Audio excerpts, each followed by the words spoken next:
இந்த ஊரோட ஒரு ஆள் இருக்காது. ஐயோ ஆமா, எவ்வளவு பெரிய கூந்தல் தான் இருக்கு. பூத்தாட்டு போனா போதும். ஆமா 48 மயம் மல்லிப்பூ மட்டுமே. அடிடே பூ வியாபாரம் பண்றீங்களா உங்க ஊர்ல? ஆமா, நான் பண்ணாரு மூடு பூ வியாபாரம் பண்றேன் போய்.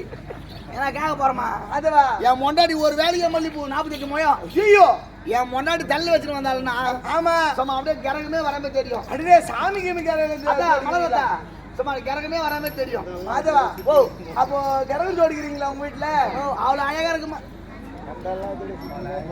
ஓ என்ன நினைச்சுக்கிறீங்க என் முன்னாடி பத்தியா? இல்ல ஒரு வேலைக்கே 42 முழம் பூ கேக்குறீங்க. அப்ப தெரிஞ்சுக்கோ. அப்போ அந்த 48 முழம் தலையில பூ வச்சா கூட ஆமா பூ கம்மியா இருக்கும்.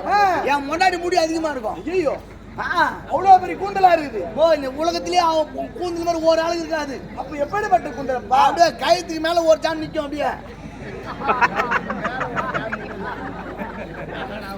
கைத்துக்கு மேல ஒரு சான் நிக்குது. அதுக்கு 48 முழம் பூ. நாளே முடியா இருக்கும். 4 மணி நேரம் சிவா டர்ரு டர்ரு டர்ருன்னு 4 மணி நேரம் செய்யணும். அங்க எங்க இந்த முடி இருக்கும்? மாமா சிக்கு உடைக்கிற மாமாட்ட கேட்டா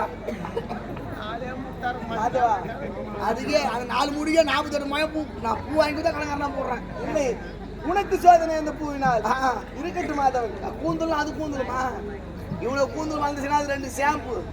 சிக்கு உடைக்கிறது எவ்வளவு நேரம் ஆகும்? ஐயோ மாதவா, இந்த கூந்தலுக்கு வந்த கஷ்டம் சொல்லவே முடியாது. நம்ம எனக்கு தக்க வயதானது.